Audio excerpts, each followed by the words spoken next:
Breaking news here. The House has passed a bill banning members of Congress and their spouses from trading individual stocks in a 232 to 198 vote. Ladies and gentlemen, brothers and sisters, comrades and friends, my name is Dr. Ian Phillips, your political analyst for today, and we're going to talk about it here. So they did pass this bill in the House, which essentially means that we still have to go through the Senate, and then if that passes there, then it can be sent on over to the President of the United States, who can potentially veto that bill or they can sign it.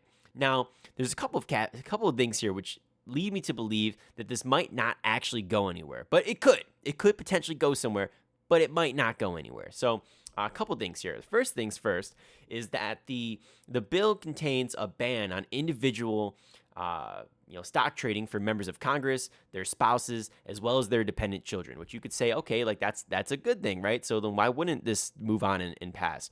And the answer is because it also includes mandatory voter ID for voting in elections, and that or proof of citizenship. In addition to that, the president and the vice president are also exempt from this ban on individual stock trading. Obviously, we know Donald Trump has broken precedent time and time again. I believe he's trading something absolutely diabolical. And like, this is like, I'm going to tell you this statistic, and this is only off by like a minute or two. If not, it's like exactly right. I believe he's trading a stock like every single 8 minutes throughout trading hours since he's assumed office in his second term. Like, that's actually crazy. And okay, oh, Ian, you're wrong. It was actually 7 minutes and 41 seconds. Or, oh, Ian, you're wrong. It was 5 minutes. Or, Ian, you're wrong. It was 9 minutes. Who cares? That's ridiculous. It's insane, and we should not put up with this bullshit. Okay, don't give me that shit right now. I don't want to hear it. But what I can tell you here is, yes, it's a multifaceted bill. It's more of like I'm not gonna say an omnibus per se, but it has multiple things as opposed to just one thing. It's not a single issue bill. So it does pass in the House, but the chances that this passes in the Senate, I don't know. I think the Democrats will stall this until the end of time. I can't imagine that this goes anywhere. There will be filibusters till the end of our days over this, because the Democrats would sooner die than make sure that there's voter IDs for voting in these federal elections. And obviously, that's one of the big things that Trump does want. And so, he's said multiple times that the election was stolen back in 2020. He's still upset about it, even though he's already won his second term. And he's sort of using this now. Now he's using China stealing, quote unquote, stealing. I don't think there's any evidence for this, but taking 200 million voter files and potentially, I think it's sort of, he's sort of thinking that you would infer that China tried to rig the election in 2020 or something. So he's trying to use that as a springboard for a third term. That's sort of what it looks like to me, because our own intelligence agencies, they're saying that this never occurred. Trump is saying that all the intelligence agencies lied to him, and there was a big conspiracy going on, of course, of which nobody was probably fired. So that's another issue in and of itself, because this would have had to reach the highest echelons of our public servants. So, that's kind of crazy right there, those allegations. But what I can tell you is, let's presume this Senate wakes up on the right side of the bed, and let's say it passes. When this goes to Donald Trump, he's definitely going to pass this year. Clearly, why? Because he's got the exemption worked out for him, so he could still make just buku bucks, just doing whatever the hell he wants. He has nobody telling him no. And in addition to that, he also gets that ban on being able to vote without your voter ID or proof of citizenship. Like, this is like his dream bill. This is like what he's like salivating, licking his lips for. So if this gets to his desk, it is going to pass. So that is something to take into consideration there. But I oftentimes, I think that, like, even if this were to pass, it just sort of points out to a bigger problem in this country, which is just so sad. Like, we've just degraded so far. Like, our country's crumbled so much. It's a really bad state that we're in. Because, like, my logic has always been, okay, these are citizens too. Yes, they represent us, right? Yes, they vote on our behalf because we live in a republic and they're our representatives.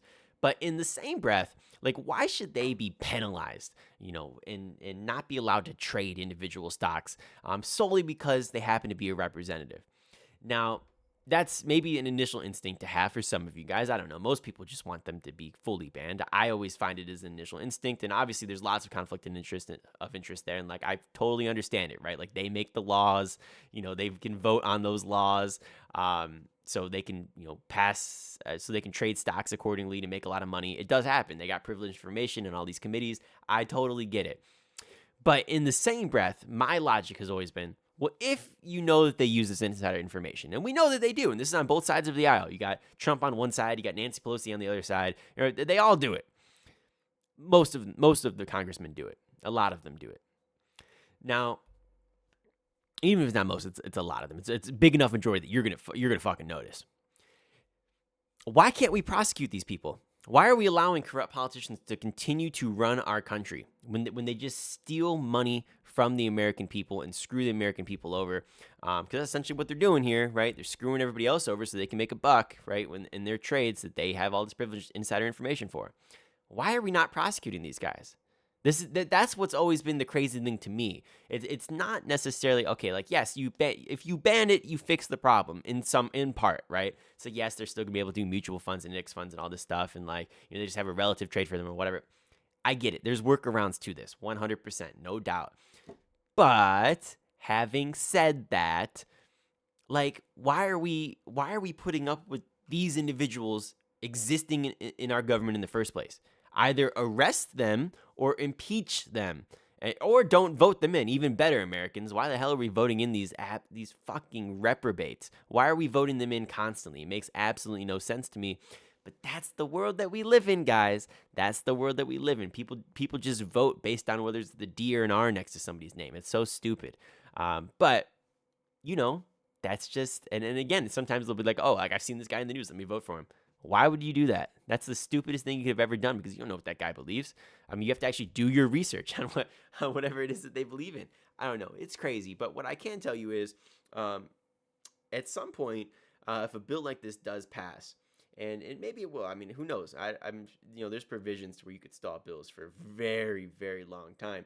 But let's presume that it does get passed. It's like, dude, like, do you realize what this means for our country? It's like we've actually taken a relatively good step in the right direction, which I find rather shocking.